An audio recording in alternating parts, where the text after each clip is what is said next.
Stanley Everett Rice. Stanley was known as the Stuttering Drifter. Stanley Everett Rice was a pedophile and serial killer who murdered 3 to 5 young boys between 1963 and 1968. He is also known to have photographed and molested countless others. On Mother's Day, May the 12th, 1968, Rice used a sawed-off shotgun and curved knife to murder an 11-year-old boy and wound the boy's friend near a pond close to a canal in Fort Lauderdale, Florida. Rice was arrested 13 days later for traffic violations by Broward County deputies. Deputies noted his stutter, and similarly to a police artist's sketch of the shooter in the Mother's Day killing. After he was brought in for questioning, Rice eventually told police he had killed 4 other boys in Ohio and Ontario, Canada. Despite his confession, the recovery of a diary in which he recorded his crimes, authorities could only connect Rice to one murder in Ohio, one in Ontario, and the Mother's Day killing in Florida.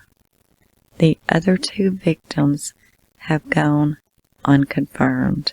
Rice's confession also led police in his hometown of Concord to a secret cache of weapons, photographs of naked boys dating back to 1961, as well as his diary in which he recorded his crimes with sadistic pleasure that caused some authorities to question his mental health. Rice was to scout area swimming and fishing holes, riverbanks, canals, ponds, and lakes, where he would seek out young boys, engage them in conversations, isolate them under false pretense, and then use a firearm to force them to strip naked, pose for photographs, and perform sexual acts. Along with a concealed firearm, Rice always carried a camera to document his twisted fantasies. Born on August 7, 1942, Rice was raised in a dysfunctional and abusive home in Concord. Rice had a sister with whom he was very close. He was described by many as quiet, polite, shy, and nervous. In 1959, at the age of 16, Rice served 6 months in a juvenile facility for car theft. In normal situations, Rice did not stutter. It was only when he was nervous or when his adrenaline was flowing that others even noticed that Rice stammered when he spoke. According to Rice's dictionary and diary, discovered after his 1968 arrest, Rice began molesting boys in 1961 when he was just 19 years old. That year, he wrote, managed to get a small boy type to do some action for a small price, of course. The source that quotes this diary entry does not name the place or exact date to which this crime refers to, nor does it list any other recorded crimes by Rice during 1961. In 1962, Rice moved with his parents to Ontario, Canada, where acting on his fantasies elevated from producing child pornography and molestation to murder. A disturbing entry recorded in his diary that year reveals that he was working up to it. He tried to kill a different Nicole boy. This one, also 12, conned him into the woods and got him to perform sexual acts. I was cooking up for the kill. Nicole is a sparsely populated township in Wellington County, not far from Waterloo area, where Rice murdered his first victim 1 year later. The names of these early victims are unknown.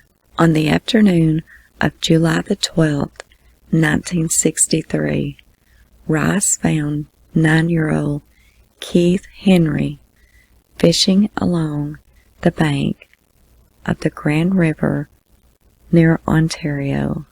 According to his diary in 1968 confession in Florida, Rice said he stabbed the boy to death and buried him in an overgrown area along the riverbank. Afterwards, Rice wrote, "I used a hunting knife on Keith. Wow, that was sexy. Blood everywhere."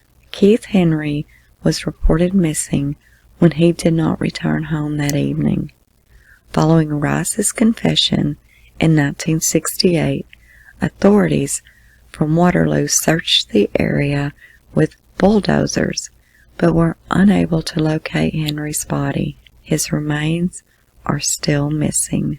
Rice was one of many suspects questioned by Ontario police at the time.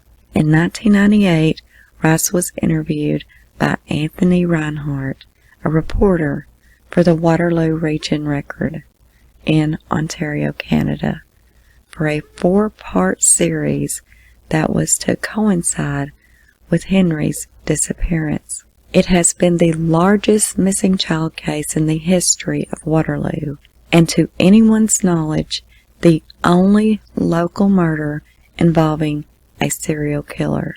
Reinhardt wrote in 2015, "When I asked him to describe the sequence of events on the day he killed Keith Henry in July of 1963, his answers shrank progressively to fewer and fewer words the closer he got to the actual moment he took the boy's life. During this time, Rice went silent for a brief spell as a tear formed in his eye and trickled down his cheek. Then, as my questions moved on to what happened afterwards, his answers broadened out again and became more lengthy. Rice showed what I, definitely not a trained psychologist, thought was a remarkable amount of insight into his mental state in the hours after he killed Keith Henry and buried him next to the Grand River. He told me he had been feeling terrible about what he had done for the first couple of hours after the killing, but after the burial, he went home to his bedroom in the basement of his parents' house, and his remorse simply vanished. It was like a fuse burned out, and he told me he no longer felt guilty. During the 35 months between the murder of Keith Henry and that of his second confirmed homicide victim, Rice was twice incarcerated. He served time in an Ontario prison for burglary and 6 months for operating an uninsured motor vehicle. The dates of his incarceration are unclear. Following his release from prison, Rice moved to Sandusky, Ohio, where he found work in an amusement park. On June the 10th, 1966, while scouting for victims along the banks of Blanchard River near Findlay, Ohio, Rice came upon 8-year-old Tim Trask, who was fishing alone on the first day of his summer vacation. When Trask failed to return home that evening, his parents notified the police, and a search party was organized for the following day. 24 hours after he was murdered, a member of the search party spotted Trask's arm protruding from a woodpile 1 mile from his home. His red and white bicycle, fishing rod, and a glass jar of minnows were found nearby. Although it would take 2 more years before Trask's killer identified himself. Rice described the boy's murder in his diary in gruesome detail. Quote, "Scores again, as I met an 8-year-old boy fishing, finally conned him into trying a new fishing spot. I was there about an hour, but failed to con him into the usual style position. I had to settle for a shirtless photo, but got more interesting poses after a 32 in the back put him in a more suggestive mood." Unquote. The unusual style pose was Rice's term to discover. The unusual style pose was Rice's term to describe his preference to photograph boys while they were defecating. Although Rice wrote that he killed Trask with a .32 caliber bullet, the coroner told the press that Trask was killed by a shotgun and 2 knife wounds. 2 years later, Rice killed another boy in exactly the same manner. The discrepancy by Rice has not been explained. However, one possibility seems to indicate that he was aware that his journal might one day be found, and his entry was a poor attempt to misdirect authorities as to the actual murder weapon. Not long after murdering Trask, Rice tried and failed to photograph 2 other boys, 9 and 14, who lived to make me regret not finishing them off. His regret was realized 1 month later when police searched his home. Quote, "Police all come for me. They searched my room for secular photos, but failed to find the news clippings and personal photos from the June 10th deal, Trask, and also missed the murder weapon in my car, along with the death bullets hidden behind my curtain. They'll be sorry, as now I can strike again and again, showing all the world what a fantastic life that can be led if one is very careful." Unquote. The search and police suspicion of Stanley Rice never made it into the newspapers. It appears, however, that Ohio became too hot for Rice, and he left the state in 1966 or 1967. In January of 1968, Rice was arrested in his hometown in Concordia, where he had resumed his quest to force boys to pose for photographs.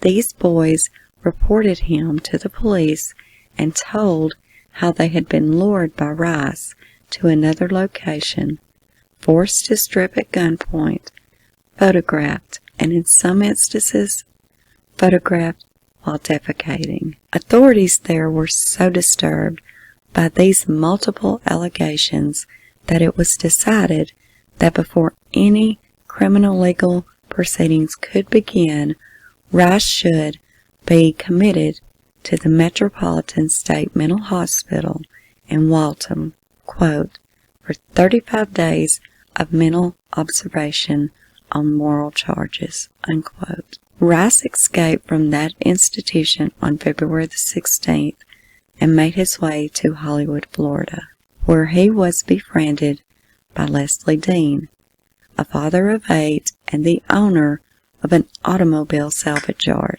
In exchange for being the night watchman, Rice was allowed to sleep on the property in one of the vehicles. He then found employment at a car wash. Dean had nothing but good things to say about Rice and described him as quiet, intelligent, honest, and considerate. He never argues and never loses his temper. Rice slept inside a Mr. Softy ice cream truck that was coated in rust and petroleum stains.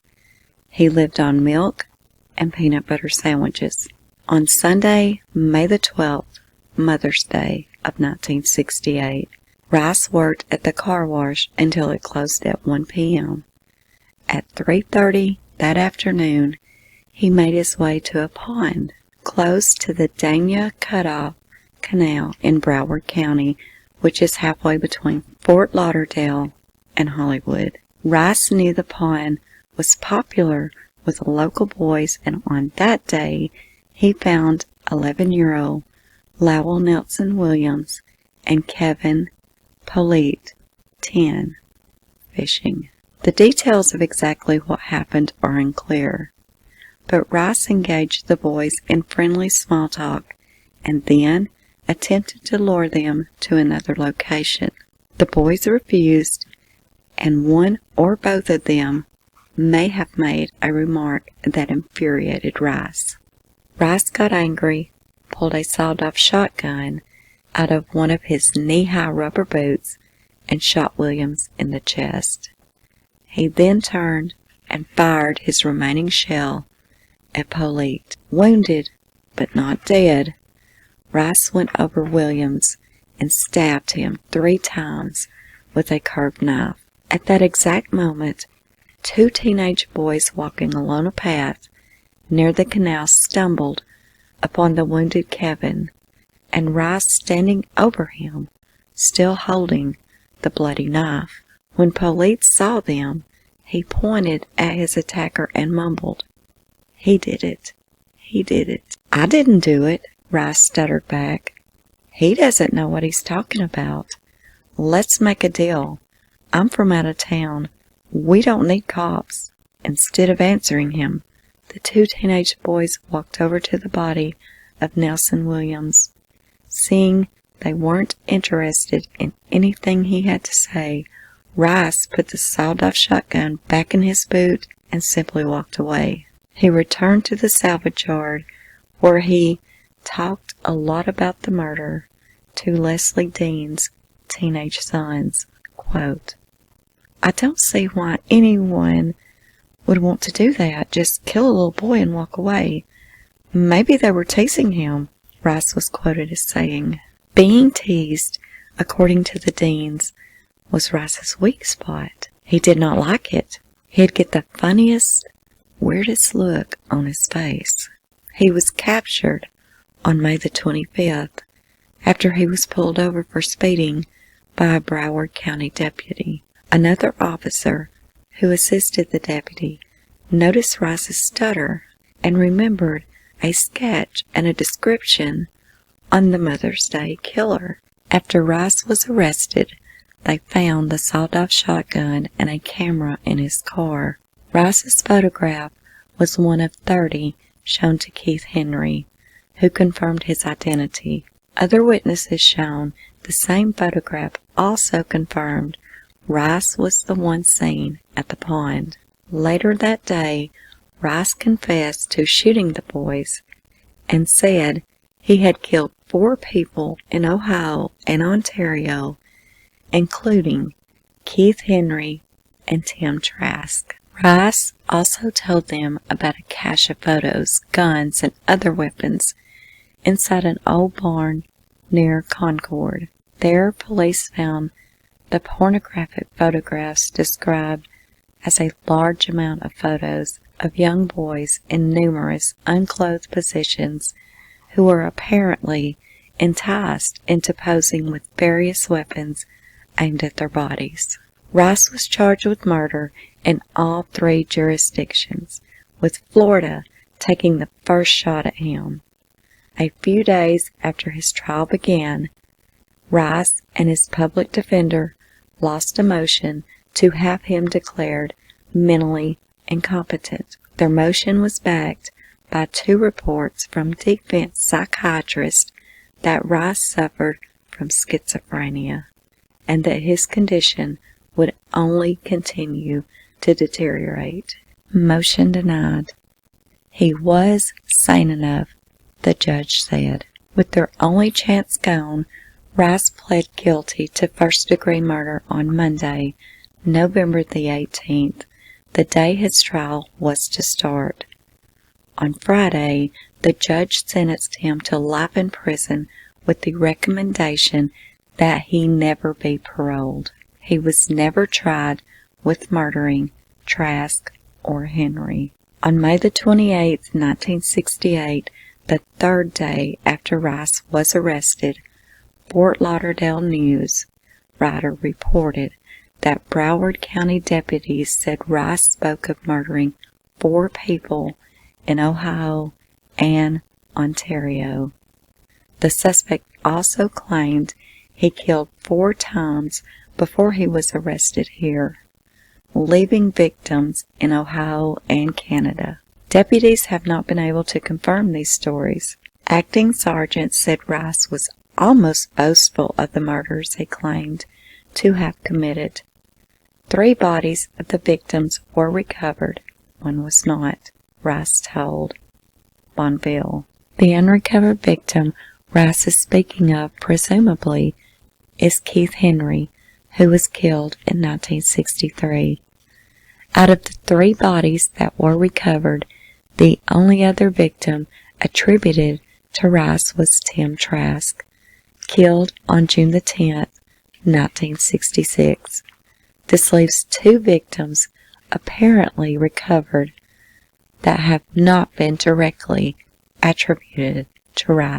Although authorities recovered his diary, only small excerpts of it was released to the public in a 2013 issue of the journal Aggression and Violent Behavior. Those short excerpts were placed in a narrow context that is unclear as to the body count. However, in a June 1966 entry that appears before the murder of Tim Trask of June the 10th, 1966, the authors quoted Rice, who wrote, quote, "I couldn't help myself and pumped a .32 into the better of the two's back. The bullet got him beautifully in the heart area, from behind, right in the spinal cord. You could see that sexy bullet hole," unquote. It should be noted that in her May the 28th, 1968 article, Mummert wrote victims, not boys, making it more difficult to match Rice to any unsolved murders in Ohio or Ontario. In 1966, Trask was the only unsolved murder case in Ohio with a victim that matched Rice's style. Most of the unsolved homicides in Ohio that year were women. It is unclear who the victim is in this journal entry, and the authors of the journal article shed no further light on any other of Rice's victims besides Keith Henry and Tim Trask. Thank you so much for watching, and I hope you have a very great night. Until next time, this is UnJustified.